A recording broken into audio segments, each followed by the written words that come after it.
Boa noite, pessoal.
Boa noite.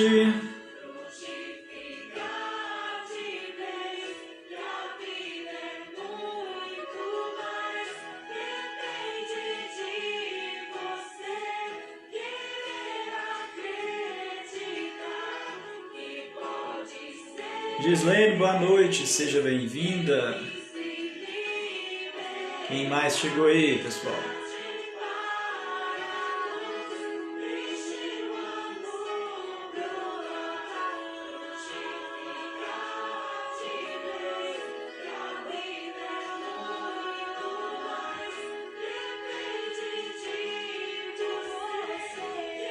Ivani, boa noite, seja bem-vinda.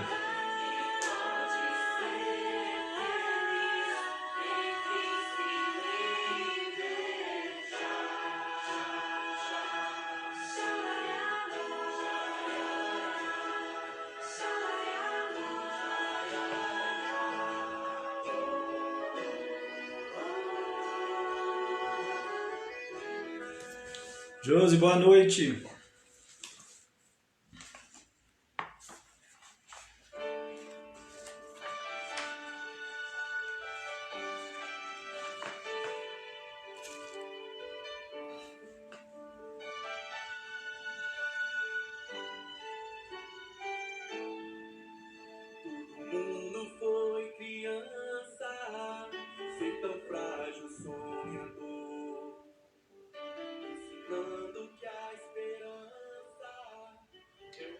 Bom, pessoal, 19 horas e 30 minutos.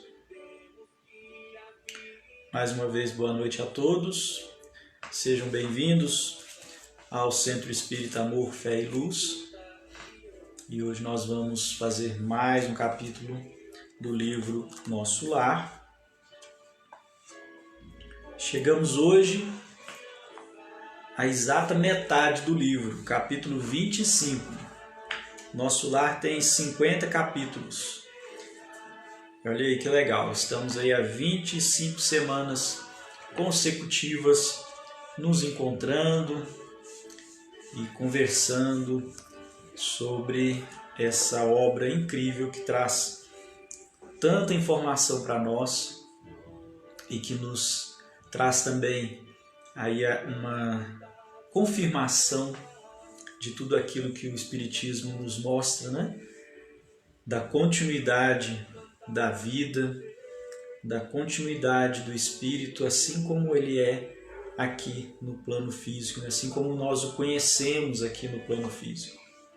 E acho que isso é muito bacana. Então, Francisca, boa noite, seja bem-vinda. Convido vocês então a fecharem os olhos, levar o pensamento a Deus, ao Mestre Jesus e a toda a espiritualidade amiga aqui presente, agradecendo a oportunidade que temos de estarmos reunidos já há 25 semanas, mesmo com as dificuldades do momento, com as dificuldades de estarmos reunidos presencialmente, nos encontramos todas as segundas-feiras ligados pelo mesmo ideal, pelo mesmo objetivo de estudar e de compreender as mensagens que nos foram transmitidas pelo nosso irmão André Luiz através da psicografia de Chico Xavier. Que possamos hoje, mais uma vez, sermos abençoados com essas palavras que tanto consolo nos trazem. Que a paz do Divino Mestre vibre nos corações de todos aqui presentes, hoje e sempre. Que assim seja.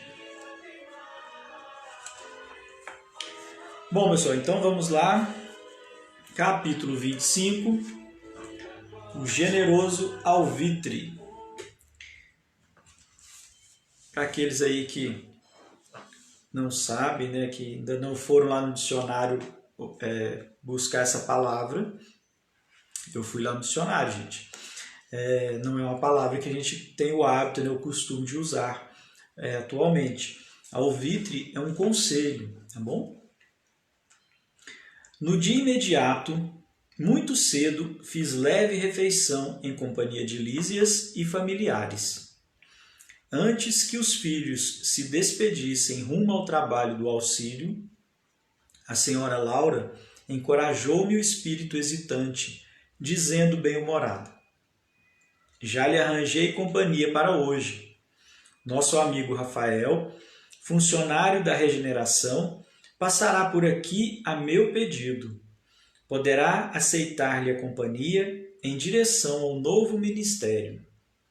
Rafael é a antiga relação de nossa família e apresentá-lo-á em meu nome ao ministro Genésio. Não poderia explicar o contentamento que me dominou a alma. Estava radiante. Agradeci comovido, sem encontrar palavras que definissem meu júbilo.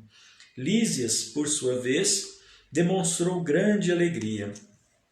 Abraçou-me efusivamente antes de sair, sensibilizando-me o coração. Ao beijar o filho, a senhora Laura recomendou: você, Lísias, avise ao ministro Clarencio que comparecerei ao expediente logo que entregue nosso amigo aos cuidados de Rafael. Comovidíssimo, eu não consegui agradecer tamanha dedicação. Ficando a sós, a desvelada genitora do meu amigo dirigiu-me a palavra carinhosa. Meu irmão, permita-me algumas indicações para os seus novos caminhos.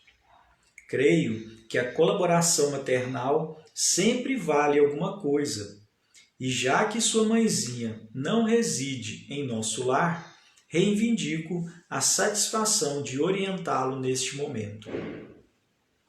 Então, gente, a gente percebe aqui todo o cuidado, todo o carinho que a dona Laura está tendo com André Luiz, né? Cuidando para que ele se sinta seguro nesse primeiro momento, né? Tendo uma companhia de alguém que possa levá-lo, apresentá-lo às novas pessoas, às novas situações, né? E além disso, ela esperou que todo mundo saísse e foi conversar com ele, dar a ele alguns conselhos como mãe mesmo, né? Na posição de mãe mesmo.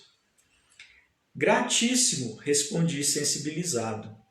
Nunca saberei traduzir meu reconhecimento à sua atenção. Sorriu a bondosa senhora, acrescentando: estou informada de que pediu trabalho há algum tempo. Sim, sim, esclareci, relembrando as elucidações de Clarencio. Sei igualmente que não o obteve de pronto, recebendo mais tarde a necessária autorização para visitar os ministérios que nos ligam mais fortemente à terra. Esboçando significativa expressão fisionômica, a boa senhora acrescentou: é justamente nesse sentido que lhe ofereço minhas sugestões humildes. Falo com o direito de experiência maior. Detendo agora essa autorização, abandone quanto lhe seja possível os propósitos de mera curiosidade. Não deseje personificar a mariposa de lâmpada em lâmpada.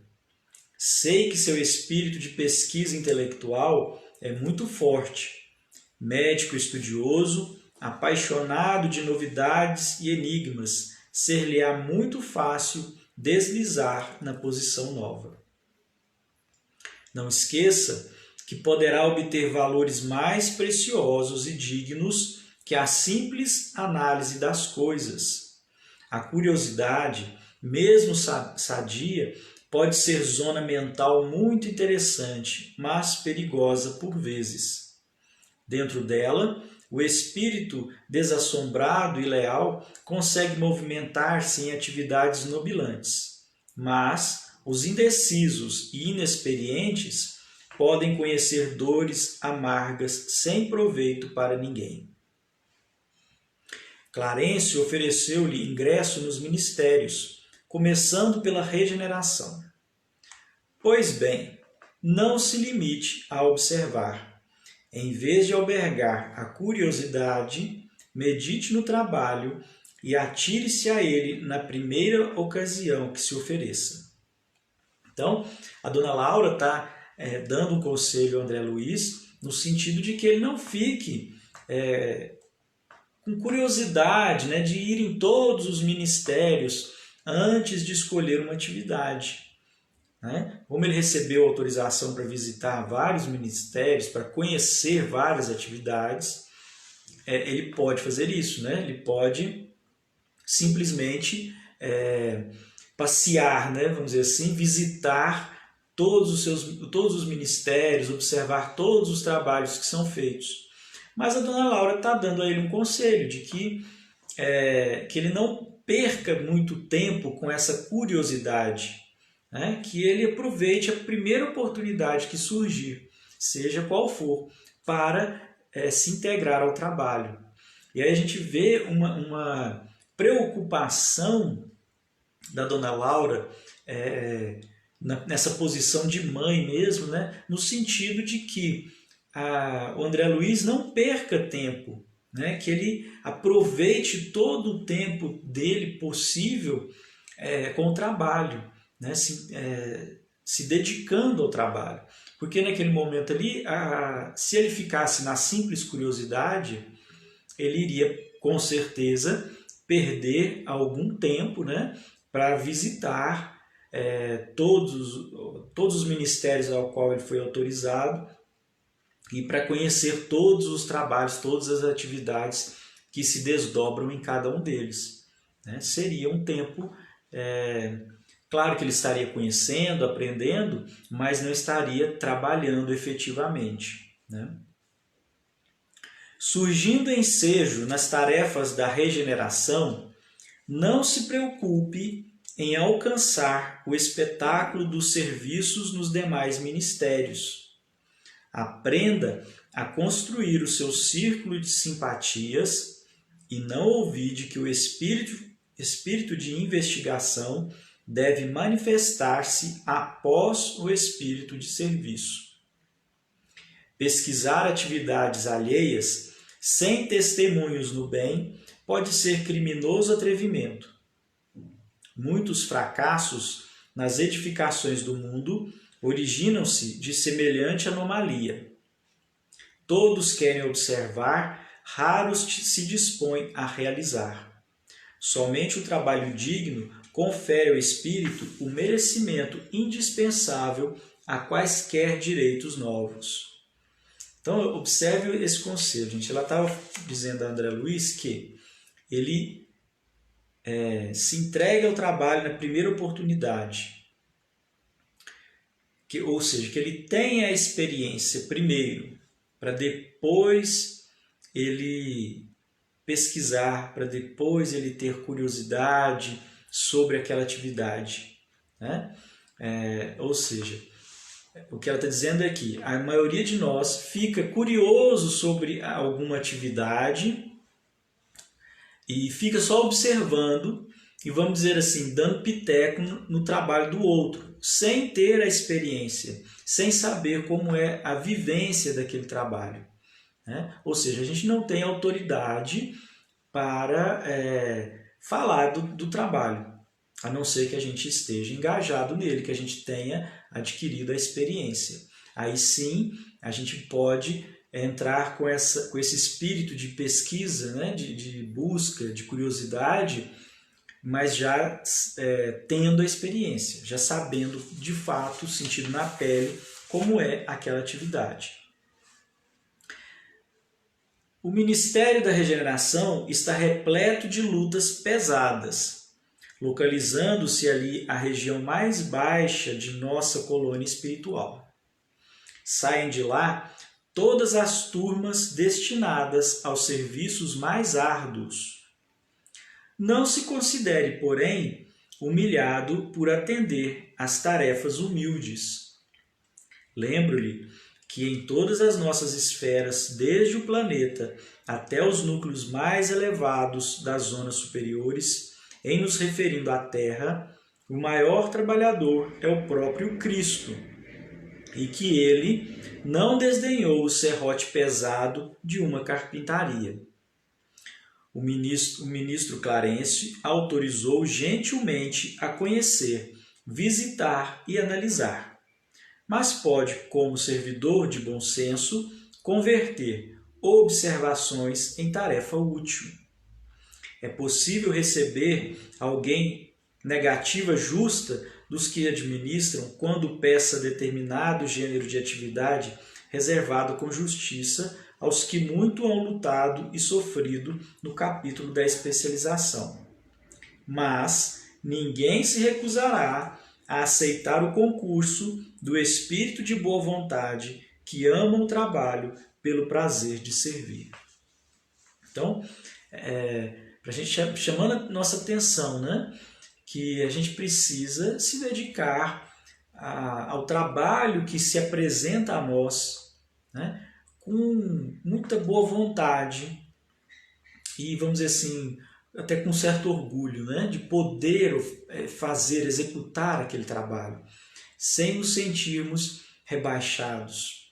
E quantas vezes a gente encontra situações nos nossos grupos espíritas onde o trabalhador almeja atividades que, vamos dizer assim, têm status dentro da casa espírita e não quer se dedicar ou se recusa a se dedicar a trabalhos mais simples, a trabalhos mais manuais, vamos dizer assim, né? Quanta dificuldade nós temos nas casas espíritas para organizar grupos para fazer a limpeza, fazer a faxina das casas. Porque a maioria dos trabalhadores, no seu íntimo, se acha muito elevado, vamos dizer assim, né? Muito superior para exercer essa atividade. Quantas vezes? Nós todos já observamos isso, nós todos temos essa experiência nas nossas casas espíritas.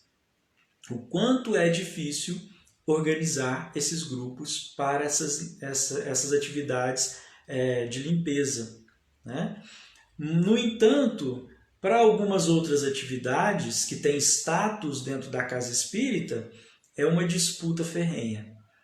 Todo mundo quer, todo mundo se dispõe a fazer, porque vai ficar de alguma forma evidenciado dentro do grupo.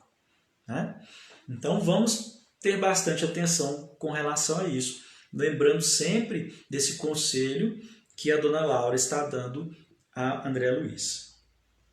Meus olhos estavam úmidos, aquelas palavras pronunciadas com meiguice maternal caíam-me no coração como bálsamo precioso.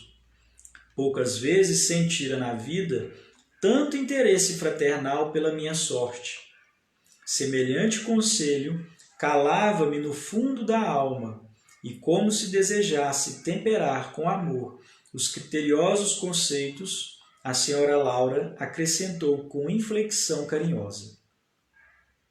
A ciência de recomeçar é das mais nobres que nosso espírito pode aprender. São muitos raros os que a compreendem nas esferas da crosta. Temos escassos exemplos humanos nesse sentido. Lembremos, contudo, o de Paulo de Tarso, doutor do Sinédrio, esperança de uma raça pela cultura e pela mocidade, alvo de geral atenção em Jerusalém, que voltou um dia ao deserto para recomeçar a experiência humana como tecelão rústico e pobre. Não pude mais. Tomei-lhe as mãos como filho agradecido e cobria do pranto jubiloso que me inundava o coração. A genitora de Lísias, agora de olhos fixos no horizonte, murmurou: muito grata, meu irmão. Creio que você não veio a esta casa atendendo ao mecanismo da casualidade. Estamos todos entrelaçados em teia de amizade secular. Brevemente voltarei ao círculo da carne. Entretanto, continuaremos sempre unidos pelo coração. Espero vê-lo animado e feliz antes de minha partida. Faça dessa casa a sua habitação. Trabalhe e anime-se, confiando em Deus. Levantei os olhos rasos d'água, fixei-lhe a expressão carinhosa, experimentei a felicidade que nasce dos afetos puros e tive impressão de conhecer minha interlocutora de velhos tempos. Embora tentasse, debalde, identificar-lhe o carinho nas reminiscências mais distantes. Quis beijá-la muitas vezes, com o enternecimento filial do coração, mas, nesse instante, alguém bateu à porta. Fitou-me a senhora Laura, mostrando indefinível ternura maternal, e falou: é Rafael que vem buscá-lo. Vá, meu amigo, pensando em Jesus. Trabalhe para o bem dos outros, para que possa encontrar seu próprio bem. Então, olha que conselho, gente, com a qual ela finaliza a conversa. Trabalhe para o bem dos outros, para que possa encontrar seu próprio bem. Né? É muito bacana esse conselho que ela dá. E aqui, gente, nesse capítulo, né, Dona Laura nos dá dois exemplos de duas figuras, né, que foi o Cristo, que quando no plano físico se colocou, né, na posição de carpinteiro, né, exerceu a atividade da carpintaria, ou seja, ele não se negou ao trabalho, né, nos dando o exemplo da necessidade nossa de trabalharmos, né, de acreditarmos que as atividades simples são de extrema importância para nós também. E nos deu aqui o outro exemplo de Paulo de Tarso, que foi outra figura que tinha uma vida, vamos dizer assim, muito rica, né, em todos os sentidos. Ele era um homem de posses, era um jovem respeitado por todo o povo, com um futuro traçado, né, brilhante para ele, seria um líder, culto, né, o que era algo raro na época, né, eram poucas as pessoas que tinham acesso à cultura, e ele era uma pessoa culta, né, tinha muito conhecimento, e no entanto ele recomeçou a sua vida como tecelão no deserto, sem nenhum bem material. Né? Ele deixou tudo aquilo e se entregou ao trabalho de tecelão, reaprendendo. Né? Foi um período de grandes reflexões e de grande aprendizado para Paulo. Né? Então, e Dona Laura nos fala aqui da importância, né? Quantos de nós que somos obrigados, né, pelas circunstâncias a recomeçar aqui no plano físico. E nós não aproveitamos esse recomeçar como na grande maioria das vezes, né, como uma experiência de aprendizado e de evolução. Nós nos entregamos normalmente à revolta, né? E perdemos essa grande oportunidade do aprendizado. E é isso que a dona Laura nos oferece, né, como esse conselho, né, para que a gente aproveite, para que a gente observe essas oportunidades.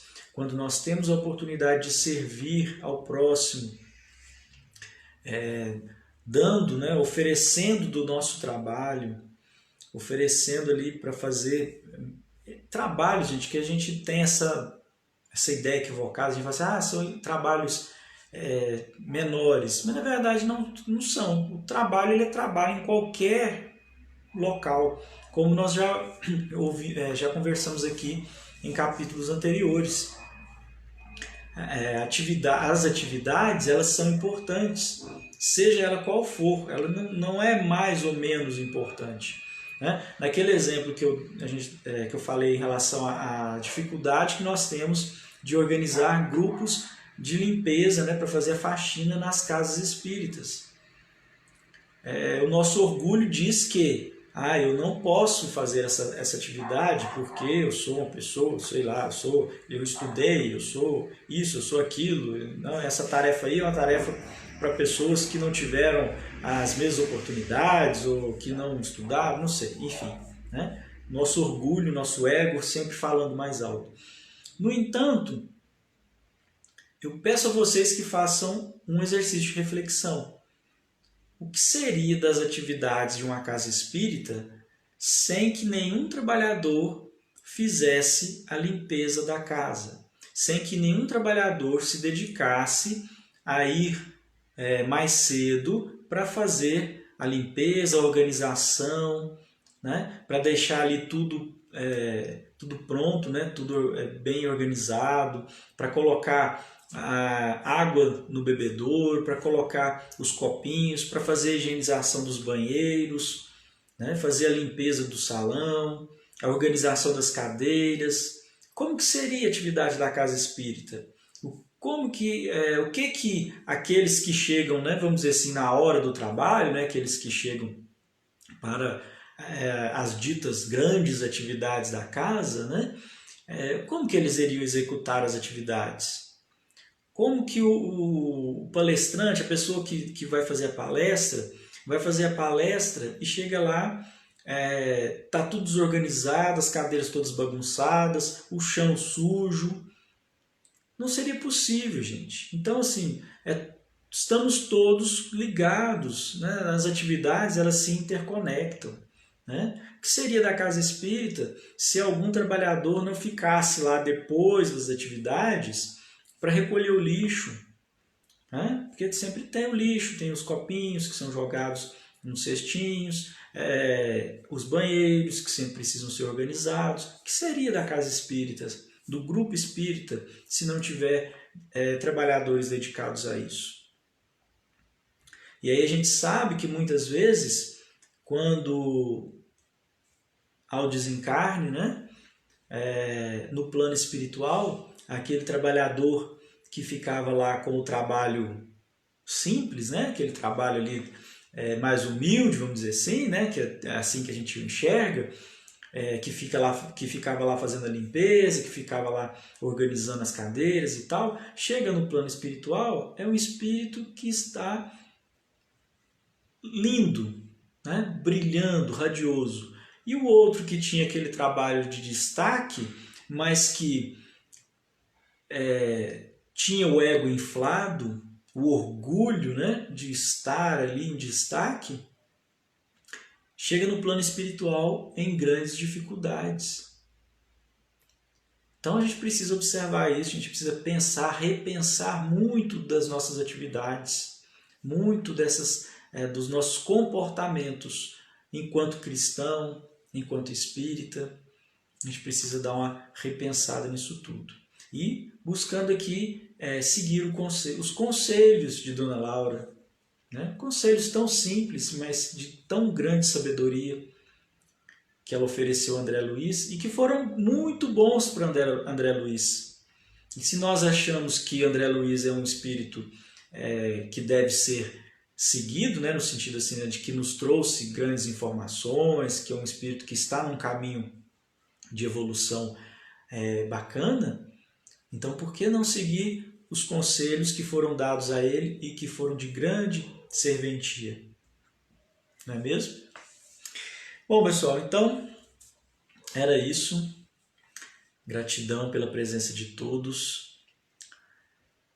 Lembrando que segunda-feira nós temos o nosso estudo, esse que nós estamos fazendo. Logo após nós temos a atividade da conversa fraterna. Quem quiser aí participar da conversa fraterna, preencha lá no grupo o formulário com o nome e o telefone do WhatsApp, que o pessoal vai entrar em contato com vocês assim que a gente terminar aqui. E na sexta-feira nós temos reunião pública às 19h30 e contamos com a presença de vocês, né, neste momento aqui, para se reunir conosco, para que a gente crie, né, essa cadeia de energia, essa ligação energética tão importante para todos nós, que facilita em muito o trabalho da espiritualidade, o trabalho de socorro, de amparo aos nossos irmãos que estão necessitados neste momento. Tá bom? Então convido vocês mais uma vez a fecharem os olhos, a serenarem os corações, elevarem o pensamento a Deus, ao Mestre Jesus e a toda a equipe espiritual aqui presente.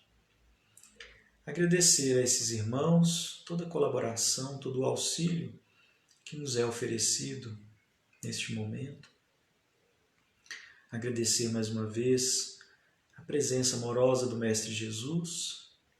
Agradecer a oportunidade que Ele nos confere de estarmos reunidos, refletindo sobre todos os ensinamentos que André Luiz nos oferece.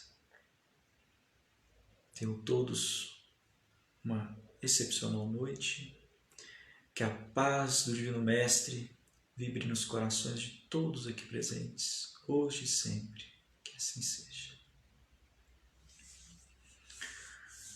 Então, mais uma vez, muito obrigado. Tenham todos aí uma excepcional noite e aguardamos vocês na sexta-feira às 19h30. Grande abraço e até mais. Tchau, tchau.